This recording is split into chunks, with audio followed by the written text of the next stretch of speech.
अन्ना का धन्यवाद करता हूँ जो आदर और सम्मान अन्ना ने हमको और हमारे परिवार को दिया है, इसलिए प्रभु का धन्यवाद करता हूँ।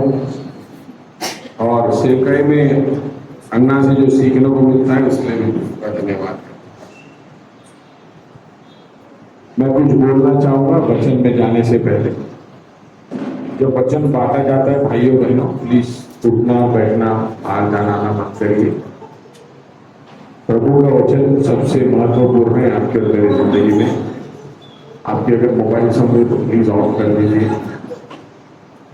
क्योंकि अगर आपको आशीर्वाद पाना है तो आपको आज्ञाकारी बनना है। मैं कुछ नहीं कर पाऊंगा, नहीं आपके पास तो सब कुछ कर। मैं जब से आया चर्च के अंदर, जब से आज का शीर्षक कुछ अलग दिख रहा था मुझे, पास्टर साहब बार बार लोगों की कलीसिया में आने के बारे में बात कर रहे थे। मुझे नहीं मालूम पास्टर साहब क्या चुनौती से जाते हैं आप लोगों के लिए। एक रियल लाइफ का एग्जाम्पल देकर मैं बाद में एक अध्ययन पर जाऊंगा। आज के अध्ययन पर बहुत अच्छा लगता है देखकर कि कुछ लोग पवित्र शास्त्र लेकर इस भवन में आते हैं ताकि वो कुछ सीख पाए, और जरूर जो भी लेके आता है प्रभु उसे सिखाएगा, और जो खाली हाथ आता है वो खाली हाथ ही जाएगा। बुरा मान मानिए, मैं जो बोलूंगा सत्य बोलूंगा आप लोगों से। अगर आप लोग अपने बच्चों को स्कूल बिना किताब के भेजते हैं तो आप भी बिना बाइबल की जरूर चल जाइए। अगर आप अपने बच्चों को किताब के साथ और नोटबुक के साथ भेजते हैं तो वैसा आप चर्च में। एक आदमी था, ये हकीकत की कहानी है, जिसका नाम जिम था। जिम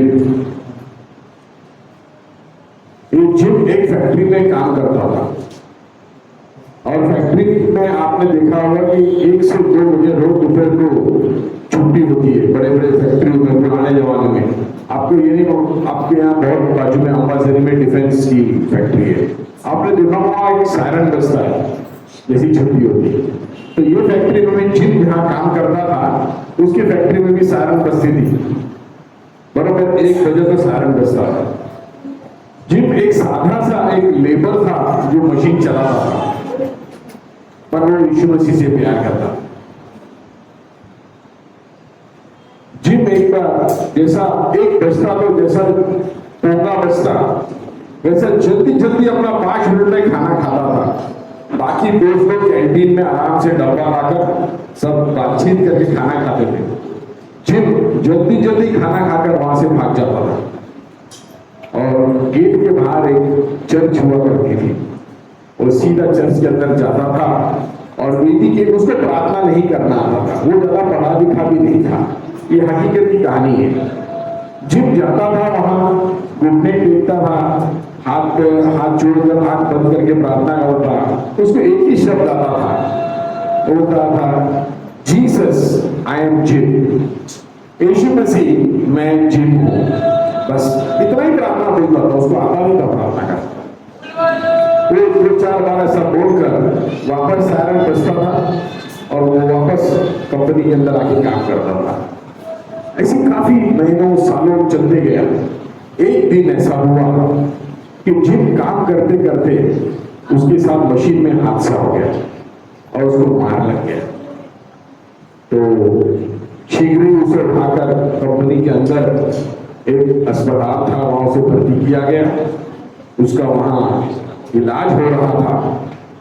इलाज होकर तो दोपहर हुई और सायरन बजा। बहुत ध्यान से सुनिए। छुट्टी हुई और वो पोंगा बजा जोर से। जिम ने अपनी घड़ी देखी, 1 बज चुके थे। जिम को लगा अरे आज तो मैं चर्च नहीं जा पाऊंगा, क्योंकि मैं तो अभी बिस्तर पर हूं। ऐसा बोलकर उसने आंख बंद किया और उसने वही बोला, यीशु माफ करना, आज मैं तेरे से मिलने नहीं आया। क्या बोला? यीशु मुझे माफ करना, मैं आज तुझसे मिलने नहीं आ पाया। और उसको जवाब आया, gym I am Jesus, gym मैं यीशु मसीह हूं। जब उसने आंख खोला तो कुर्सी के बाजू में यीशु मसीह बैठा था। ये हकीकत की कहानी है। I am Jesus. आपके पासवान अगर बार बार चिल्लाकर आपको बोल रहे हैं कलीसिया में आइए, कलीसिया में आइए, वो आपके भले के लिए है। जिस दिन आपको जरूरत पड़ेगी, जिस दिन आप यहाँ नहीं चलकर आ पाएंगे, उस दिन यीशु से स्वयं आएगा आपके पास। आमीन। ध्यान रखें, जब तक आप और मैं प्रभु का आदर करना नहीं सीखोगे, सिर्फ सुनकर जाओगे, कुछ नहीं होने वाला आपकी जिंदगी में, कुछ नहीं होने वाला। प्रभु यीशु मसीह ने इसलिए जान दी आपके लिए और मेरे लिए कि आपको और मुझे अनंत जीवन और भरपूरी की जिंदगी मिले, रोने वाली जिंदगी नहीं, भरपूरी की जिंदगी। पर वो कब होगा? जब आप और मैं उसका आदर करेंगे। प्रॉब्लम क्या है ना, हम सुनते बहुत कुछ है, करते कुछ नहीं। कितने बार तो मुझे लगता है ये मेरे में चौथी कलीसिया है जहां मैं बाहर हूं। आज हर पासवान यही बोलते हैं लोगों को, भैया टाइम पे आओ ना। वो टाइम पे क्यों आना बोलते, कभी सोचा था आपने? सोचा था आपने कभी? मैं मेरे अभी इसमें नहीं गया हूं आज के वचन पर। क्यों बोलते मालूम है कि आप सोचे कभी? उनके पास टाइम नहीं करके बोलते क्या? नहीं। देखिए, आप लोग समझिए कलीसिया, अगर आप लोग नहीं समझेंगे ना, आप आशीर्वाद नहीं पाएंगे। आप कितनी भी अच्छी आराधना करो, आपने प्रभु का आदर करना नहीं सीखा ना, आप आशीर्वाद नहीं पाएंगे, आप रोते रहे। वचन क्या बोलता है? जहां 2 और 3 मेरे नाम से इकट्ठा होते हो, मैं वहां उपस्थित हूं। अभी आपको मैं उदाहरण बताऊं। आपने कोई मेहमान को आप क्या बुलाया, पास्टर साहब को बुलाया, आप क्या प्रार्थना कर रहे हैं? बुला, समझ रहे हैं? अगर आपने पास्टर साहब को आपके घर बुलाया, प्रार्थना कर रहे हो, तो पास्टर साहब आने के बाद आप घर में आएंगे कि पास्टर साहब आने के पहले आप घर में आएंगे? बताइए ना। तो फिर मेरे प्रभु यीशु मसीह का ऐसा क्यों कि वो आने के बाद आ रहे आप लोग, और आप कैसा सोच रहे हैं उसका आदर करने करके? सोचिए, आप अनादर कर रहे हैं प्रभु का, जिसने आपके जिंदगी दी, उसका अनादर कैसा कर सकते हैं आप? नौकरी पे बरोबर टाइम पे जाएंगे जब बस मिल जाती है, जब घर दूर नहीं होता। अब तो वो मालूम है 45 मिनट लगता जाने को ऑफिस का, तो बरोबर निकलते। आजकल तो मशीन आ गई। हमारी भाई बोलती है हमारे यहाँ तो मशीन है, बस वाला लेते हो तो हमारे में रेडी लगती है। अब आप क्यों आदर करना सीख रहे हैं प्रभु? क्योंकि उसकी आदर करने से आशीर्वाद आपको और मुझे मिलनी है। समझो, आप लोग आदर करना सीखिए, है ना? आदर करना सीखिए। और प्लीज भाई लोग, स्पेशली मैं आपको नहीं बोल रहा हूं, सिर्फ हर एक कलीसिया में बोल रहा हूं भाई लोगों को, बाइबल और किताब लेके आइए, प्लीज लिखिए। नहीं तो ते आहे ना मराठीमध्ये पुढे पाठ आणि मागे सपाट। यहां से जाने के बाद कुछ नहीं याद रहता। फिर क्या पासवान ने सिखाया? भाई लोग, परिवार की जिम्मेदारी, परिवार का आशीर्वाद आप लोगों के द्वारा आना है। आज मसीह परिवार आशीर्वादी नहीं है क्योंकि उसका मुखिया प्रभु में नहीं है। मैं स्पष्ट रूप से बोलना चाहता हूं भाई लोग, एकदम बुरा मत मानना। मेरे कम अच्छे से बोलने से, प्यार से बोलने से, कोई मिठाई बोलने से होना नहीं वाला कुछ। जब तक आप अपनी परिवार की आत्मिक जिम्मेदारी नहीं लेते हैं, आपका परिवार आशीर्वादित नहीं हो सकता। ये मैं नहीं बोलता, वचन बोलता है, क्योंकि आप मुखिया है। ठीक है, आइए वचन में जाएंगे। कितने लोग यहाँ रोज बाइबल पढ़ना चाहते हैं? मैं हाथ नहीं बोल रहा, मैं सिर्फ पूछ रहा हूं। और कितने लोग बाइबल में अध्ययन करना चाहते हैं? आज का मेरा वही शीर्षक है। आप लोग बहुत बार लोग बोलते सर मैं रोज बाइबल पढ़ रहा हूं, मैं रोज बाइबल पढ़ती हूँ। तो शाम को पूछो क्या पढ़ा था? वो भी क्या कहानी था, वो यीशु मसीह ने अंधे को चंगा किया, वो पढ़ा मैंने। जब भी प्रभु ने कुछ किया, कहानी बताई या कुछ चमत्कार किया, उसके पीछे उद्देश्य था। तो जब आप और मैं वचन को पढ़ते हैं, अगर आप और मैं उसकी अध्ययन नहीं करेंगे, आप और मैं सीख नहीं पाएंगे। हर एक बच्चा जो स्कूल जाता है वो सुनता है टीचर क्या बोलती, पर समझ नहीं पाता, तो इसलिए सीख नहीं पाता। फीस तो आप सब लोग भरते बच्चों के लिए, फिर अपनी खुद बोल देते अपना बच्चा होशियार कम है, वो ध्यान नहीं देता। जो बच्चा ध्यान नहीं देता उसके लिए कुछ नहीं कर सकता। मैंने एक शीर्षक निकाला है आज के लिए, बहुत ही साधारण शीर्षक है वो बाइबल से, और वो कहानी मेरे हिसाब से सब जानते हैं। तब मैं आज ये आपको बताना चाहता हूं, आपके निजी वक्त में रोज आप जब वचन पढ़ते हैं तो अपन ने कैसा पढ़ना है, उसमें अपन ने क्या क्या देखना है और क्या क्या सीखना है। मैं तो सिर्फ पढ़ते रहेंगे ना, आशीर्वाद नहीं मिलेगी जब तक आपको उसमें से कुछ सीख नहीं दो। या तो फिर ऐसे ही बोलते रहेंगे, हाँ प्रभु ने चंगा किया था, देखो बस वैसे ही बोलते रहेंगे, वैसा नहीं। आइए छोटी सी किताब निकालेंगे अपन, आइए दूसरा राजा निकालेंगे। बहुत ही ये सबसे तो सुनिए, आपको सब कहानी मालूम है, किसकी कहानी है बताइए जल्दी। आवाज समझ में नहीं, इको हो। दूसरा राजा 5वां अध्याय, सबने निकाल लिया क्या? दूसरा राजा 5वां अध्याय निकाल लिया। आपको ये कहानी मालूम है? अभी थोड़ा इको कर दिया, अभी समझ में आ रहा आपको? आवाज आ रही है? Praise God. ये किसकी कहानी है?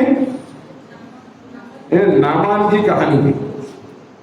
सबको मालूम है कहानी, सबको याद है। कितने बार डुबकी लगाई थी नामान ने? पक्का है क्या? देख लो एक बार, पक्का है, हो गया, चलो अच्छी बात। अभी आपको मैं क्या सिखाना चाहता हूँ, सोच के चलिए, आपने ये अध्ययन में निकाला, आप रोज पढ़ने वाले वचन, पास्टर साहब ने आज आपको एक बात बोला, एक उदाहरण दिया दशांश का, है ना? दशांश का सिर्फ पैसा नहीं देना है आपको, आपके और मेरे पैसे से प्रभु को कुछ फर्क नहीं पड़ता। आपको दशांश आपका वक्त भी देना है प्रभु के लिए। तो 2 घंटा कितना होगा? 24 घंटे का दशांश 2 घंटे 40 मिनट, 2 घंटा 40 मिनट होगा। सोच लो आप कि कल से मैं कैसा 2 घंटा 40 मिनट, अगर आपको लग रहा होगा कैसा 2 घंटा 40 मिनट, आपको पता रहेगा आपको 3 घंटे कम पड़ेंगे फिर, है ना? ठीक है, अभी थोड़ा फास्ट जाऊंगा पर समझ लेना आप लोग। अभी 5वां अध्याय पहला वचन से लेकर 14 वचन तक अपन को मैं बताऊंगा क्या क्या पढ़ना है, पहला वचन से लेकर 14 वचन तक, ठीक है?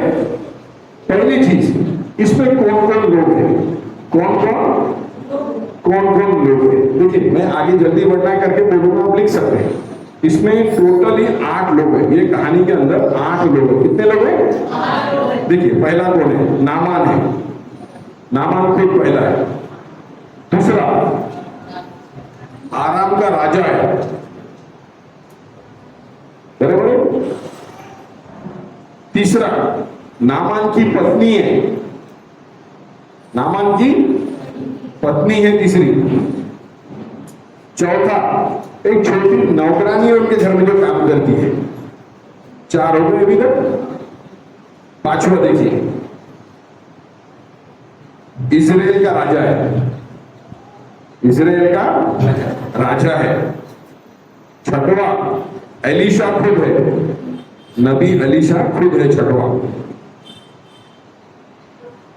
7वां नामान का नौकर है, 7वां, है ना? 7वां कौन है?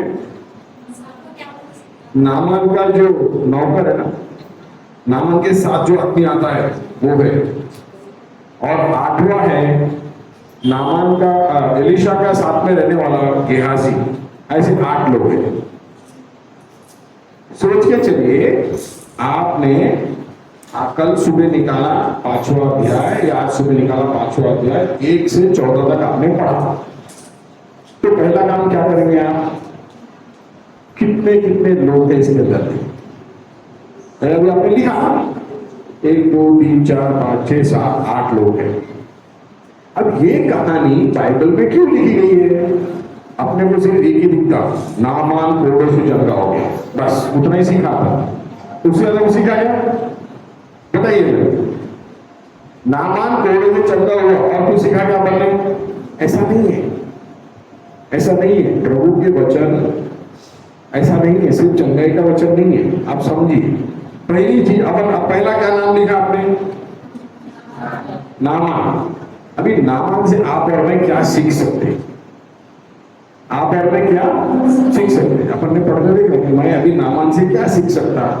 देखिए मैं बताता हूं, ठीक है? आप आइए, ये देखिए, तीसरा वचन पढ़िए, कोई देखिए जोर से पढ़िए। तीसरा वचन, इसके बाद माइक हो सकता है, माइक रख के पढ़िए। उसने अपने सामियों से कहा, हाँ, यदि मेरा स्वामी शलोमों के भविष्यवक्ता के पास होता, हाँ, तो क्या क्या ऐसा होता, क्योंकि वह उसको कोड़ से चंगा कर देता। हाँ। अभी देखिए, यहाँ नामान के यहाँ जो लड़की है उसने उसके पत्नी को बताई, क्या बताई?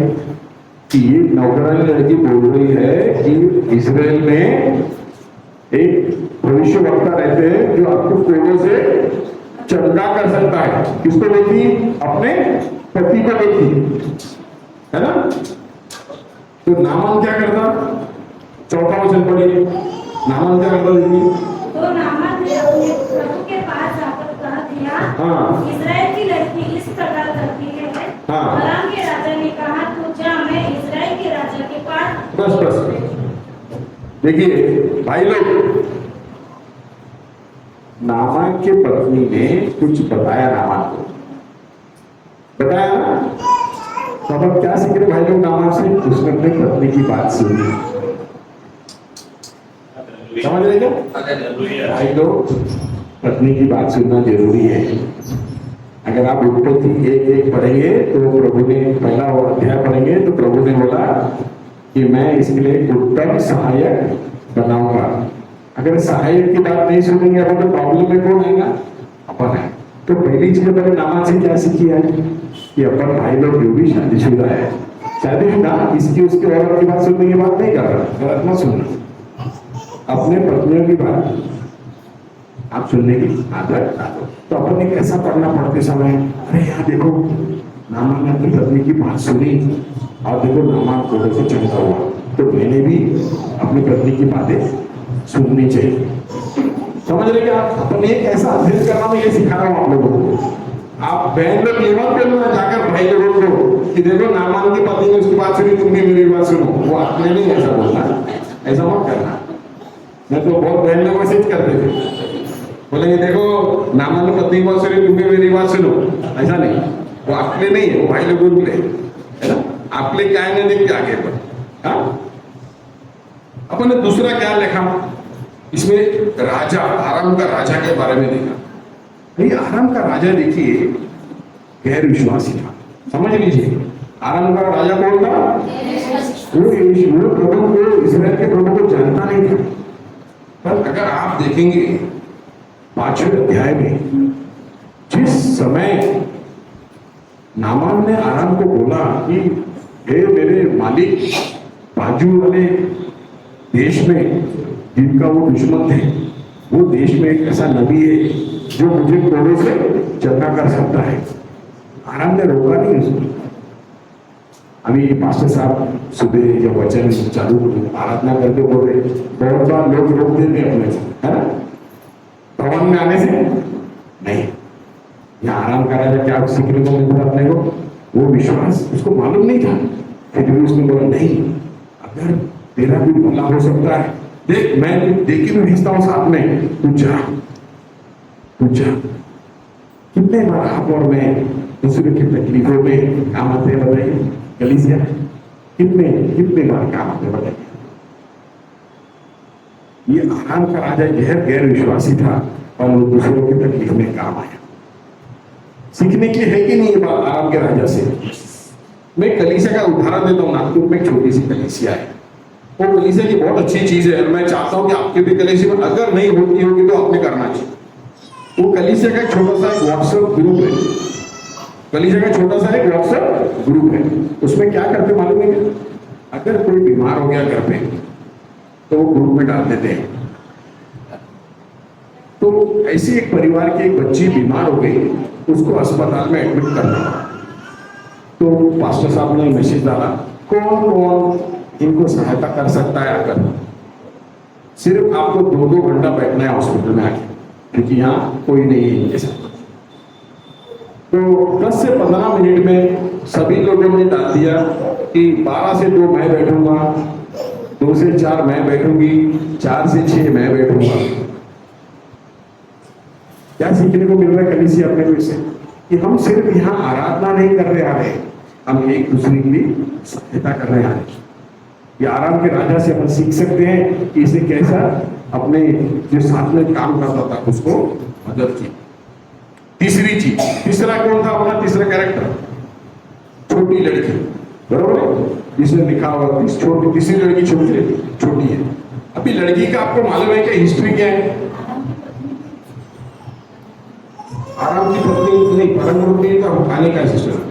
तीसरा छोटी लड़की थी जो जिसने नामान के पत्नी को बताया कि हमारे देश में एक प्रभु का नबी है। आप बहुत ध्यान से सुनिए। अगर आपको किसने यहाँ जो बंदी बना के पाकिस्तान लेके गया, आप खुश रहेंगे कि दुख रहेंगे? आप प्रभु यीशु मसीह के बारे में जाके बताएंगे क्या पाकिस्तान में? सोचिए, ये लड़की इसराइल से पकड़कर यहाँ लाके गई थी। अपने घरदार से गया, उसका माँ बाप का प्यार गया, उसको पकड़ के लाया गया और वो नौकरानी का काम कर रही थी माँ। पर उसने अपने यीशु मसीह को, प्रभु को कभी नहीं बोला। उसके देश से हटाया गया, उसको बंदी बना के लाया गया लड़की को, पर वो उसने बोला नहीं, हमारा एक नबी है वहां जो अपने मानव को कोड़ों से चंगा कर सकता है। भाइयों बहनों, आज ये गली से इतनी छोटी क्यों मालूम है? इसके कारण आप और आपने अपने गली में कभी जाके बताया यीशु मसीह क्या कर सकता है? हाँ सर, इतना मैंने बोला। जिसने अपनी जिंदगी आपको दे दी उसके बारे में आपने 1 बार बोला, 2 बार बोला? आपकी क्या जिम्मेदारी है? मेरी क्या जिम्मेदारी है? आप और मैं ना अपनी जिम्मेदारी को समझ नहीं पाए। अपने को 3 टाइम का खाना होना, अच्छी सेहत होना, अच्छी नौकरी होना, बच्चे पढ़ लिख होना, अपना वही सब खत्म हो जाता। प्रभु ने अगर आपको वो गली में रखा है, इसका मतलब रखा नहीं है, आपको चुना है वो गली से। वो गली में 100 गैर मसीह लोग रहते हैं, आपको चुना है। क्यों चुना है? कि आप और मैं उस गली को प्रभु बनाए। आप और मैं प्रभु को उस गली में लेकर आए। ये आपके ऊपर जिम्मेदारी है। ये लड़की दूसरे देश में चले गई, वो भी बंदी बना के लेके गई, फिर भी उसने एक आत्मा जीत ली। वो परिवार को जीत ली। जीती कि नहीं? वो परिवार को जीती कि नहीं भाइयों बहनों? कितनी बड़ी जिम्मेदारी। अपन बोलते नहीं, मेरा कोई सुनेगा नहीं। तो ये लड़की भी बोल सकती, मैं तो घर में झाड़ू पोछा करती, मेरा कौन सुनेगा? मैंने लड़की ने मालकिन को बोला, नहीं, कोड़ों से चंगा कर सकता है तो मेरा प्रभु ऐसे करो। आमीन। आप पहले देखिए उसके बाइबल में कहीं कोड़ों को चंगा नहीं हुआ। अलीशा ने कभी कोड़ों को चंगा नहीं किया। उसके पहले विश्वास, उसका विश्वास। आप और मेरा विश्वास है आपको और मेरे को घर के बाजू में लेके जाएगा जो प्रभु के बारे में बोल सकते हैं। करिए, आप सिर्फ कल का सोचते हैं अपन को, वो कल के इसमें कोई काम ही नहीं करते, वो काम ही नहीं करते। अपन सीखे और समझे इससे। ये लड़की से अपन सीखे और समझे कि आपको और मुझे भी करना है। ठीक है। 14 था नामान की, हो सकता मेरा प्रश्न होगा, नामान की पत्नी। बहुत बार अपन अपन सिर्फ बड़े लोगों की बातें सुनते हैं, है ना? छोटे लोगों को लगा इसको क्या समझता, इसको क्या पढ़ी लिखी है। नामान के पत्नी ने सोचा क्या ऐसा, अरे नौकरानी लड़की इसको क्या समझता है, ऐसा कोड़े से कभी कोई चंगा होता है? कोड़ी आ गई तो जिंदगी भर रहती कोड़ी नहीं। की बात सही है उसने। बहुत बार प्रभु आपसे और मुझसे अलग अलग तरीके से बात करता है, अलग अलग तरीके से बात करता है। बहुत बार मैं भी देखता हूँ कि कुछ कुछ छोटे बच्चे लोग जो बोलते हैं मेरे से छोटे हैं, उनसे मेरे को सीख मिलती है, तो मैं सोचता हूँ प्रभु बात कर रहा है। तो वो अपनी सोच से हटाते ना कि मैं बड़ा हूँ, मेरे को ज्यादा समझता, वो छोटा है इसको क्या समझता। नहीं, आराम करने के नामन की पत्नी आपकी और मेरे उदाहरण है, यहाँ से आप और मैं समझ सकते हैं कि नहीं, प्रभु किससे भी बातचीत कर सकता है। अरे बालाम से तो गधे ने बात किया, बालाम नबी से तो क्या इंसान से बातचीत करेंगे? अपना ध्यान खोल कर रखिए। इसलिए मैं अध्ययन करने की बात कर रहा हूं, मैं आपसे बाइबल पढ़ने की बात नहीं कर रहा हूं। मैं ये प्रार्थना बोल रहा हूं आप सब लोगों से कि अध्ययन करना सीखो, वचन पर अध्ययन करना सीखो, धीरे से पढ़ो। ऐसे इस तरीके से अगर आप पढ़ेंगे ना, मैं आपको बता सकता हूं कि आप कभी भूलेंगे नहीं वचन। हर चीज अगर आपने पढ़ी है तो, और ये आपकी और मेरी जिंदगी के लिए काम किया है। पांचवा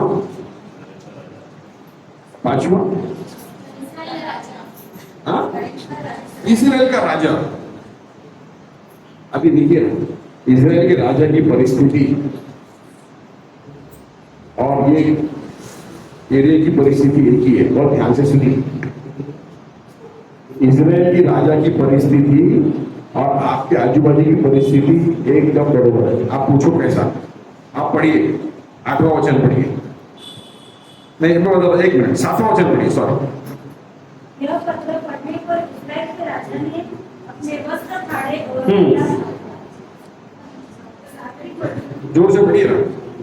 यह पत्र पढ़ने पर इस्राएल के राजा ने अपने वस्त्र फाड़े और बोला, क्या मैं मारने वाला और जिलाने वाला परमेश्वर हूँ कि उस पुरुष ने मेरे पास किसी को इसलिए भेजा है कि मैं उसका कोढ़ दूर करूँ। सोच विचार तो करो, वह मुझसे झगड़े का कारण ढूंढता रहा। देखिए यहाँ दूसरे गांव के अंदर, दूसरे राज्य में नौकरानी लड़की को मालूम है कि प्रभु कोड़ों से चंगा करता है, और यहाँ इस्राएल का राजा है, इसको ये नहीं मालूम कि मेरे शहर के अंदर एक नबी है, मेरे शहर के अंदर एक प्रभु का नबी है जो कोड़ों से चंगा कर सकता है। इसके दो कारण है। अगर इस लोगों को यहाँ गली में मालूम होता यहाँ उद्धार मिलता है तो क्या वो वहां रहते थे? क्या वो नहीं रहते थे ना? उसका कारण बोल रहे आप और मैं। अगर आपको अपना उद्धार मिला है, क्या रोक रहे हैं आपको उद्धार देने से? पैसे लग रहे हैं? क्यों नहीं बता रहे बताइए आप और मैं। क्या इस गली में जहां भी लोग रहते हैं उनको मालूम नहीं कि यहाँ छुटकारा मिलता है, प्रभु छुटकारा देते? मालूम नहीं? क्यों नहीं बता पा रहे लोगों को? बताइए, जिम्मेदारी है। ये इस्राएल का राजा गैर जिम्मेदार, उसको ये भी नहीं मालूम कि जो नबी यहाँ रहता है वो क्या कर सकता है।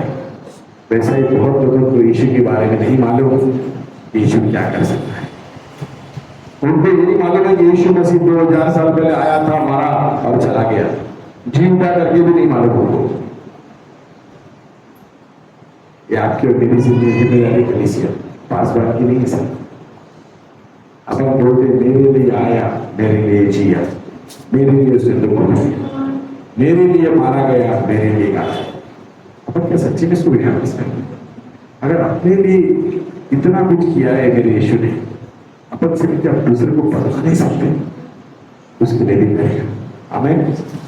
अपन इस्राएल के राजा के समान ऐसा ना रहे, खुद को मालूम नहीं कि प्रभु क्या कर सकता है। आइए आगे बढ़ेंगे। छठवां क्या था? जोर से बोलेंगे प्रभु। एलीशा था। हर एक प्रभु के दास को बहुत चुनौतियां रहती है कलीसिया। हर एक प्रभु के दास। अब एलीशा को देखिए, जब ये आदमी आया, प्रभु का दास को मालूम है क्यों आया। कैसा मालूम पड़ा? आप बहुत ही 8वां अध्याय पढ़ेंगे, देखिए बहुत सुंदर तरीके से लिखा है। पढ़ेंगे तो हिंदी में जोर से। यह सुनकर के इज़राइल के राजा ने अपने वस्त्र फाड़े हैं। परमेश्वर के भक्त एलीशा ने राजा के पास सलाह भेजा, तूने क्यों अपने वस्त्र फाड़े हैं? अब वह मेरे पास आए तब जान लेगा कि इज़राइल में एक भविष्यद्वक्ता है। यानी आराम में बाजू वाले राज्य में मालूम पड़ा कि यहाँ एलीशा में भविष्यद्वक्ता है, और उनके राजा को मालूम नहीं है कि यह एक भविष्यद्वक्ता है ना। बहुत बार आप और मेरे साथ भी होता है, अपने परिवार के लोगों को मालूम नहीं रहता है। अपन प्रभु में आ जाते, अपना परिवार, अपने भाई लोग, अपने बहन लोग, अपने मामा चाचा लोग प्रभु में आ नहीं पाते, उनको मालूम ही नहीं होता है क्या है ना। यहाँ एलीशा को बोलना पड़ा, भाई तेरे को मालूम नहीं यहाँ भविष्यद्वक्ता है, यहाँ प्रभु का दास रहता है, उसका क्या कारण है मालूम? हो सकता कि इस्राएल के राजा ने कभी एलीशा का आदर नहीं किया।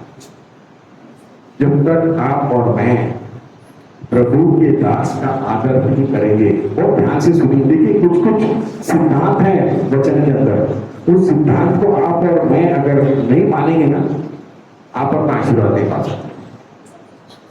मैं थोड़ा टॉपिक से बाजू हट के समझाना चाहता हूँ बात आपको। प्रभु ने कुछ कुछ सिद्धांत रखा है, ठीक है, अब उस सिद्धांत को तोड़ेगा नहीं करो, आप बहुत ध्यान से समझिए। वो प्यार जरूर करेगा, अपन माता पिता सिद्धांत तोड़ के बच्चे की तकलीफ देखते, प्रभु तोड़ नहीं सकता। उसने एक बार जो बोल दिया वो बोल दिया, पीछे नहीं हट सकता, ठीक है। ये सिद्धांत को कलीसिया आपको समझना जरूरी है। आपके रोने गाने सर पटकने से वो बदलता नहीं। अगर बदलना होता तो परमेश्वर अपने लड़के को क्रूस पर नहीं चढ़ाता, एक आसान रास्ता ढूंढ लेता, क्योंकि उसने तो पूरी स्वर्ग और पृथ्वी बनाई है, पर वो अपने जवान पे बदल नहीं सकता सिद्धांत। आपको भी जो प्रभु के दास, आपके पासवान जो वचन पवित्र आत्मा के अगुवाई में बोलते हैं, प्लीज अनुरोध करूंगा उसका आदर करिए। उसको पालन करने से ही आप उसका आदर कर रहे हो। हाँ मास्टर साहब, ऐसा बोलने से आदर नहीं होता। पास्टर साहब पैर पड़ने से आदर नहीं होता। पास्टर साहब जो, मैं बहुत ध्यान से बोल रहा हूं, सुनिए, पास्टर साहब जो पवित्र आत्मा के अगुवाई में आप लोगों से बोलते हैं, उसका आदर करो। अगले संडे से लेट मत आना, उसका आशीर्वाद आप लोग पाओगे। पास्टर साहब नहीं, पास्टर साहब एक प्रभु का दास है, नौकर है। मालक ने जो बोला नौकर को बोलना पड़ता। नौकर के पास कोई रास्ता नहीं है, उसको मालिक का आदर करना है, वो करेगा और करता रहेगा। आप सुनेंगे आपको आशीर्वाद मिलेगा, नहीं सुनेंगे आशीर्वाद नहीं मिलेगा। उसके लिए आप पास्टर साहब कुछ प्रार्थना नहीं कर सकते। प्लीज कुछ चीजों के लिए प्रार्थना मत करना। कलीसिया कुछ चीजों के लिए प्रार्थना करना बंद कर दो। प्रभु मेरे टाइम पे चर्च ले जाना, तो टाइम पे जाएगा तो चर्च जाएगा ना। ये प्रार्थना करते हैं प्रभु बराबर ट्रेन पहुंचाना, मेरे को ट्रेन पकड़ना है, बराबर ट्रेन आने के 10 मिनट पहले खड़े रहते अपन। अब प्रार्थना करना पड़ता क्या अपना? फिर यहाँ की प्रार्थना करना पड़ता, अलग ही प्रार्थना करते। प्रभु मेरे को जगह देना सुबह।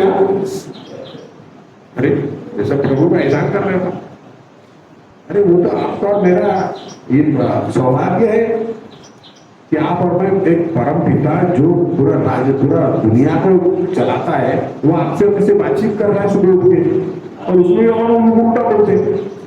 समझो आप लोग, कहने का मतलब वापस मैं आना चाहूंगा अपने टॉपिक के ऊपर, प्रभु के दास का आदर करना चाहिए। अगर आप और मैं, क्योंकि प्रभु उसका आशीर्वाद उसके दासों के द्वारा आपको देता है। समझ रहे? प्रभु उसका आशीर्वाद उसके दासों के द्वारा कलीसिया आप तक पहुंचाता है।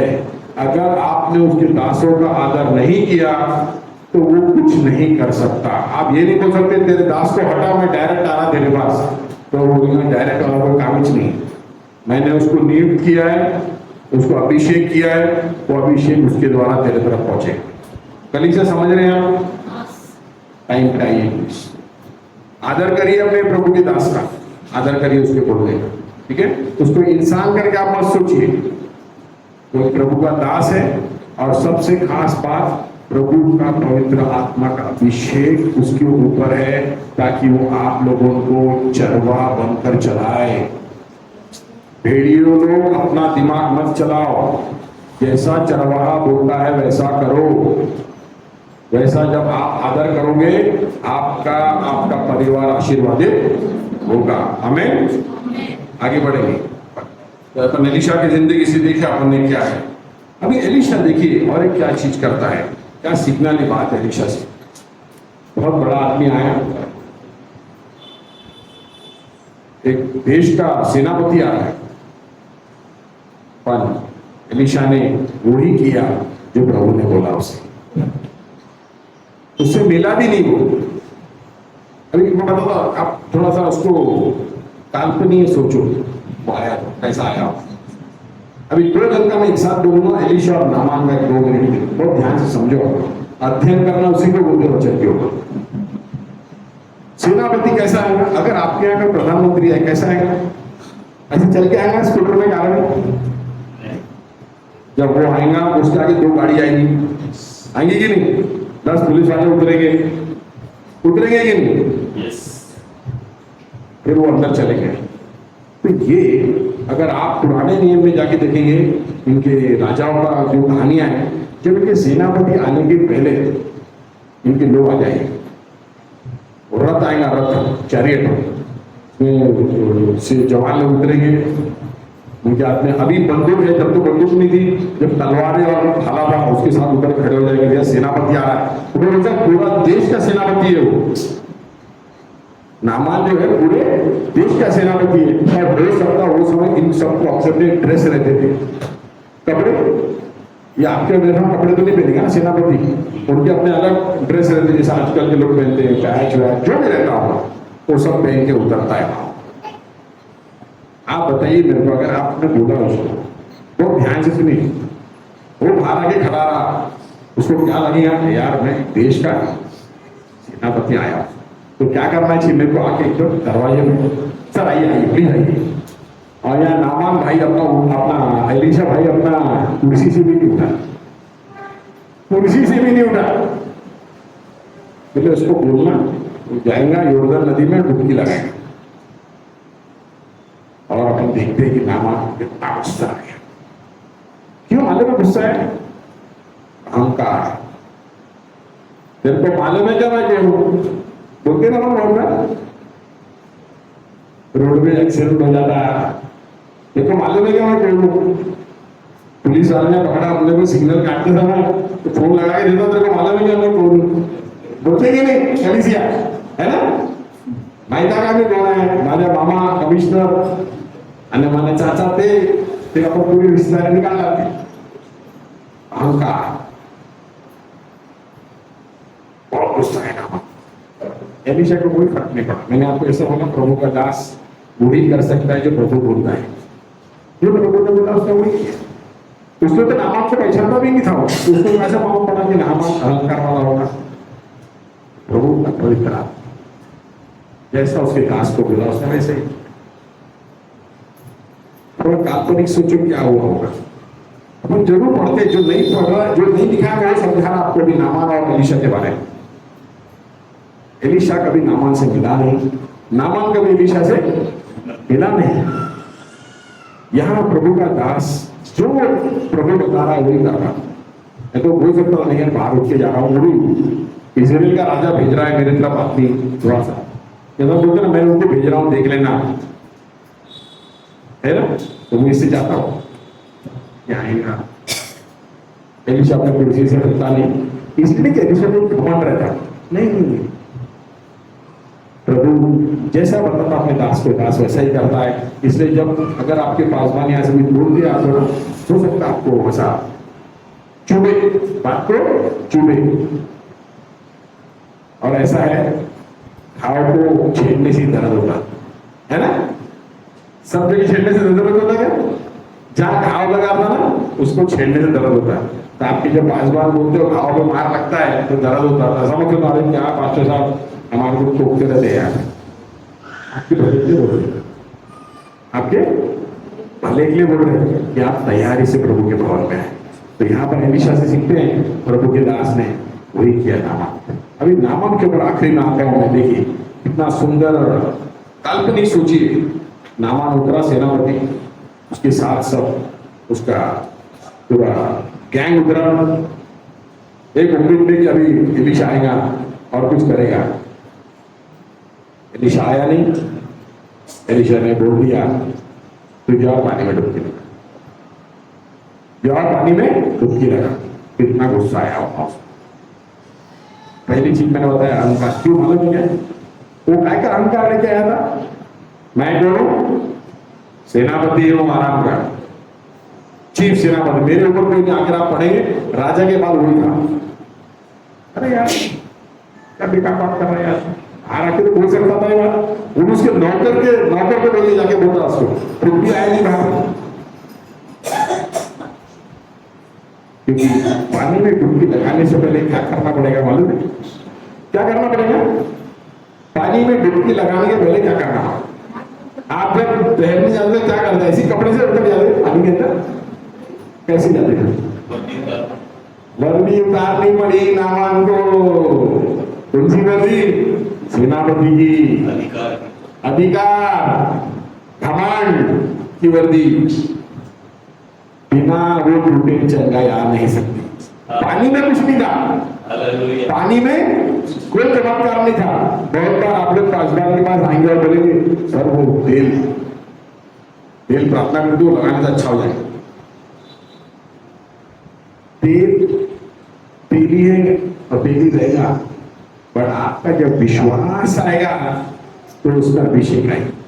समझ रहे? वो तेल के अंदर जो विश्वास आएगा तो उसमें अभिषेक आएगी। योर्दान का पानी था, गंदा ही था।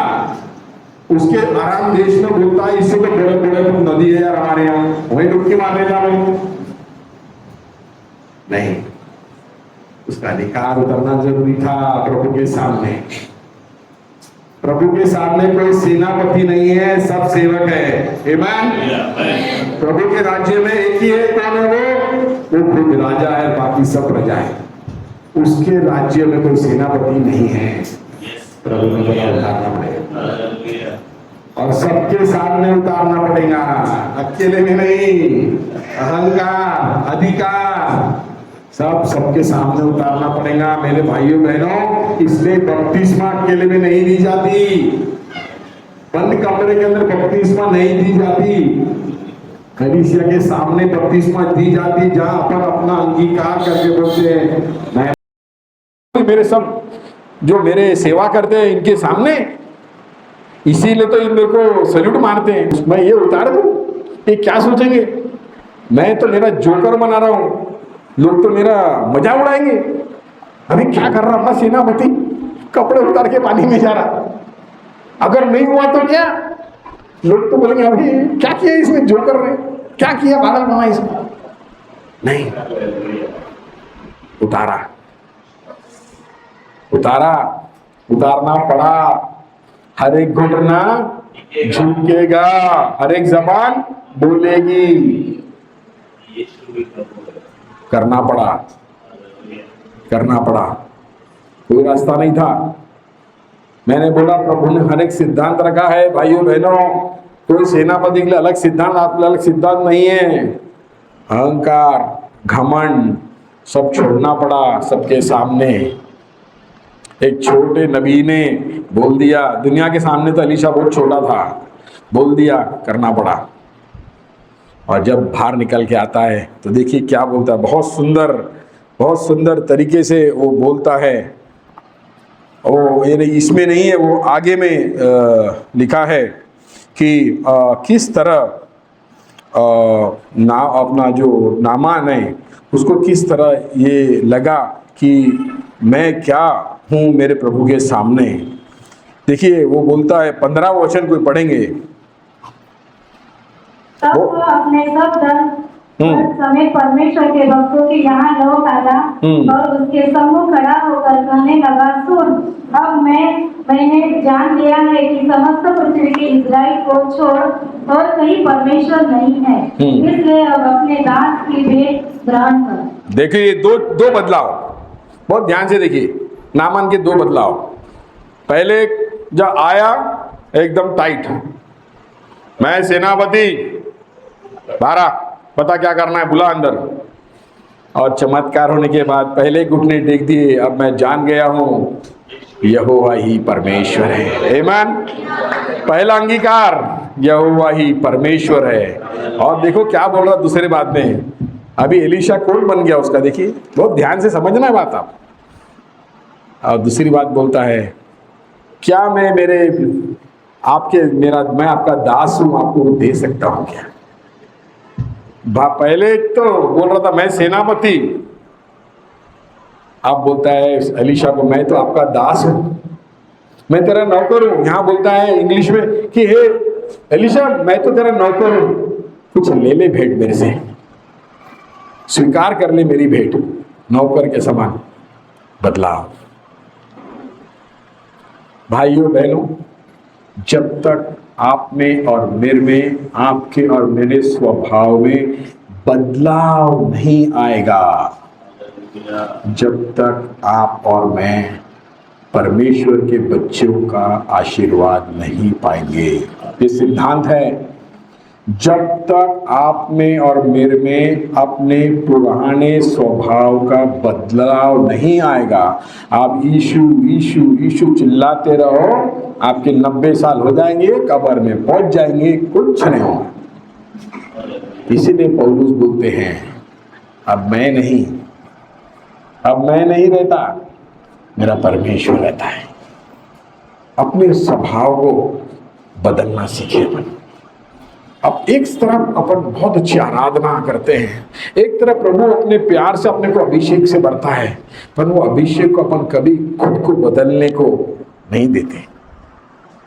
मैं तो ऐसा ही रहूंगी, आजकल दुनिया में ऐसा रहना पड़ता है, नहीं तो लोग सुनते नहीं, सब खुद करते कि नहीं। अपन अगर अपन ऐसा करेंगे तो अपन दुनिया में पीछे हो जाएंगे, लोग आगे चले जाएंगे। अपना स्वभाव, एक तरफ अपन प्रभु के आशीर्वाद चाहते हैं, एक तरफ अपन प्रभु का अभिषेक चाहते हैं, एक तरफ हम प्रभु से प्यार भी करते हैं, प्रभु का आदर भी करते हैं, पर दुनिया की चीजों को अपन छोड़ना भी नहीं चाहते। वो पकड़ के रखते, अरे तुम्हाला माहित नाही, असं केलं ना होत नाही, ते करावंच लागते। वचन तुम्हाला परवानगी नहीं देते,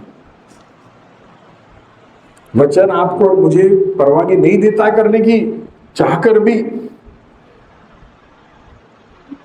जब तक जिस तरह नामान का स्वभाव बदल गया, भाइयों बहनों, इस कलीसिया में जो भी बैठा है ना, आपके साथ प्रभु ने एक आश्चर्य कर्म किया है, और वो आश्चर्य कर्म है आपको मृत्यु से जिंदगी दी है। और अगर ये आश्चर्य कर्म आपके स्वभाव को नहीं बदल पाया, आपकी सोच को नहीं बदल पाया, आप अपने कोडों को लेके चलते रहेंगे। आमीन। यहां अपन देखते हैं नामान ने अंगीकार किया, जो अपन सब ने किया है, अपन सब अंगीकार किए हुए लोग हैं, पर दूसरी चीज उसकी सोच बदल गई। अब मैं सेनापति नहीं हूं, मैं तेरा दास हूं। मैं सेनापति नहीं हूं, मैं तेरा दास हूं। अपन दास बनकर रहेंगे, प्रभु अपने को आशीर्वाद करेगा।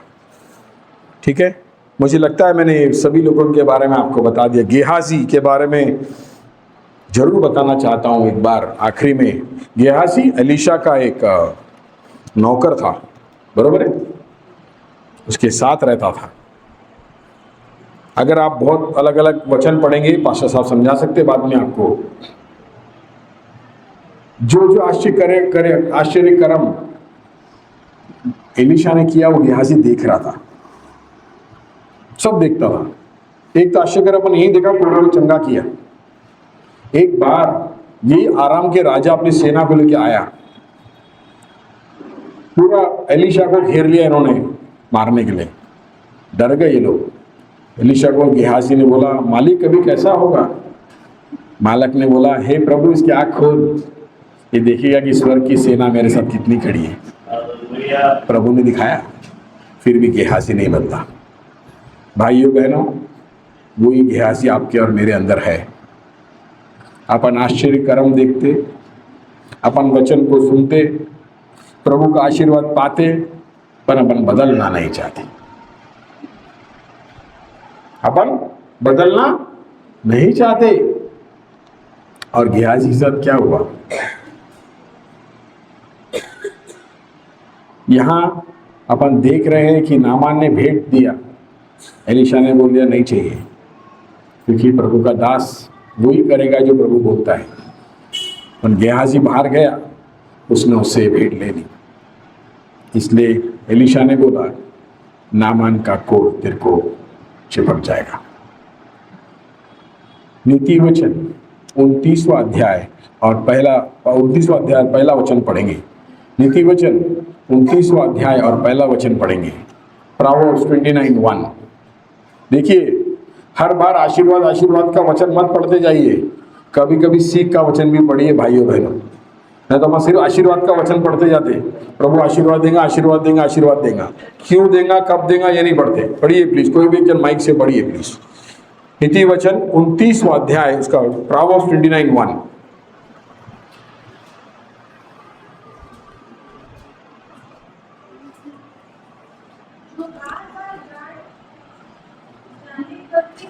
Mic please. जो बार बार डांट जाने पर भी हट करता है, वह अचानक नष्ट हो जाएगा। देखिए, बहुत ध्यान से सुनिए। जो बार बार डांटे जाने पर भी हट करता है, डांटे जाने पर भी हट करता है, वो एक दिन नष्ट हो जाएगा। प्लीज, प्रभु का वचन लिखा है, प्रभु इसके ऊपर कुछ नहीं कर सकता। समझ लो भाइयों बहनों, प्लीज।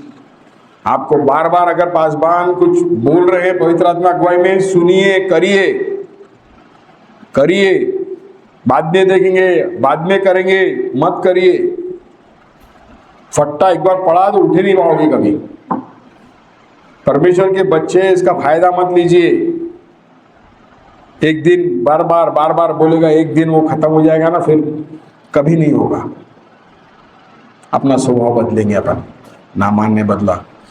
अपन कुछ भी, जो चीज अपने गेहाजी की अपनी आदत है उसको छोड़ देंगे, वो होना है। उसने ये भी लिखा है वचन में, वक्त का मैं इसे समझा नहीं पाऊंगा आपको मैं। गेहाजी ने बोला, अरे यार मेरे मालिक को कुछ समझता ही नहीं। अपन थोड़ी मंग रहे उससे, अपन मंग रहे थोड़ी, वो तो खुद देके जा रहा, अपन तो मंग रहे भी नहीं उससे। क्या कुछ छोड़ दिया मेरे मालिक ने? नहीं, एलीशा का मंगना और नहीं मंगने के ऊपर नहीं था। जो प्रभु ने बोला मुझे वही करना है। प्रभु ने बोला इससे कुछ नहीं लेगा, नहीं लूंगा मैं। प्रभु ने बोला उसको बाहर से बोल जाने को, मैंने बोल दिया। आज्ञाकारी प्रभु के दास की थी, और उसका अपन देखते हैं नामान कितना आशीर्वादित हुआ। जब नामान गया होगा, सोचिए, वापस राजा ने पूछा होगा, क्या हो गया रे बाबा, तू बोला था मैंने बहुत कुछ लिख के भेजा, तेरे साथ सेना भेजी, देखो ना नहीं है कुछ भी। अरे क्या बात है, क्या बात है। जब प्रभु ने आपको और मुझे भी बहुत चीजों से चंगा किया है, क्या आप मैं और लोगों को जाके नहीं बता सकते? सोचिए, कलीसिया, एक महायाज्ञा यीशु ने आपको और मुझे छोड़ के गया।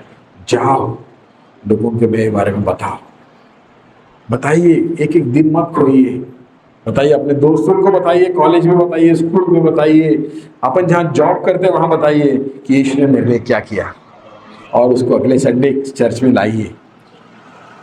उसके लिए उपवास प्रार्थना करिए, हे प्रभु मेरे दोस्त को, मेरे बाजू वाले को मैं कल चर्च में लेके जा रही, मैं आज उपवास प्रार्थना से जाऊँगा, मुझे आत्मा जीतना है। क्योंकि वचन बताता है जो आत्मा जीतता है वो बुद्धिमान है। He who wins souls is wise। आप सोचिए अगर आपने ऐसा हर इतवार को करना चालू किया एक एक परिवार के साथ, देखिए आपका काम क्या है, उनको उपवास प्रार्थना करो, उनको लाओ, कलीसिया में बिठा लो, वचन सुनने दो, उसके बाद पवित्र आत्मा करेगा। जो आप कर सकते हो आप करिए, और जो पवित्र आत्मा करेगा वो करेगा। उसको प्रभु में लाना आपके हाथ में नहीं है, वो पवित्र आत्मा करेगा। पापों का अंगीकार पवित्र आत्मा करेगा। पर आपके और मेरे हाथ में क्या है भाइयों बहनों, लेके आओ, प्रभु बहुत आनंदित होगा। क्यों? क्योंकि आप उसके राज्य के लिए काम कर रहे हैं। इसलिए उसने बोला जो मेरे राज्य को पहले ढूंढ लेगा उसको सब दूंगा मैं। आइए अपन कलीसिया अपन प्रभु के राज्य के लिए आज से काम करेंगे। आज अपन जाने से पहले बोलेंगे प्रभु अगले इतवार को मैं लेके आऊँगा, मैं लेके आऊँगा, एक आदमी को लाऊंगा, प्रार्थना पूर्वक लाऊंगा, उपवास करूंगा उसके लिए। उस दिन जब वो यहाँ से जाए तो आशीर्वादित जाए। हम प्रार्थना करेंगे, हे प्रभु हमको नामान के समान बदल दे, हमारे में जो भी गेहाजी हो निकाल दे प्रभु। वो छोटी नौकरानी जो थी उसके समय बना, ताकि हम जाकर लोगों को बताएं कि परमेश्वर, भाइयों बहनों कलीसिया एक समझ लो, जो आपके पास है वो दुनिया में नहीं है। सिर्फ आपके पास ही यीशु है। जिसके पास यीशु है उसके पास सब कुछ है, और जिसके पास यीशु नहीं है उसके पास कुछ नहीं है, कुछ नहीं है। ये समझ लो आप बात को। तो आप उस विश्वास से जाइए। और जिस तरह मैंने आपको थोड़ा सहायता की होगी, लगता है मुझे अध्ययन करने के लिए सिखाया है, आप रोज अध्ययन करिए। और जब ये अध्ययन करते हैं प्रार्थना करिए, पवित्र आत्मा आपको अगुवाई करेगा। अध्ययन करते समय इससे से बातचीत मत करिए, टीवी चालू मत रखिए। यहाँ बाइबल पढ़ते पढ़ते तुरंत सांगितलं होतं ना, नहीं, आप प्रभु का वचन पढ़ रहे हैं। बहुत सामर्थ्य वचन है ये। इसी 3 वचनों से प्रभु ने शैतान को भगाया। वचन पढ़ते समय अध्ययन करिए, लिखिए, आपकी जिंदगी प्रभु बदल देगा। आप एक आशीर्वाद का कारण बन जाएंगे। और मेरी एक प्रार्थना है कलीसिया कि इतना प्रार्थना करो, इतने आत्माओं लाओ, ये जगह 2024 में कम हो जानी चाहिए। आमीन। ये आपकी जिम्मेदारी है। प्रभु चाहता है कि आप उसके राज्य के लिए काम करें। प्रभु आशीर्वाद करें।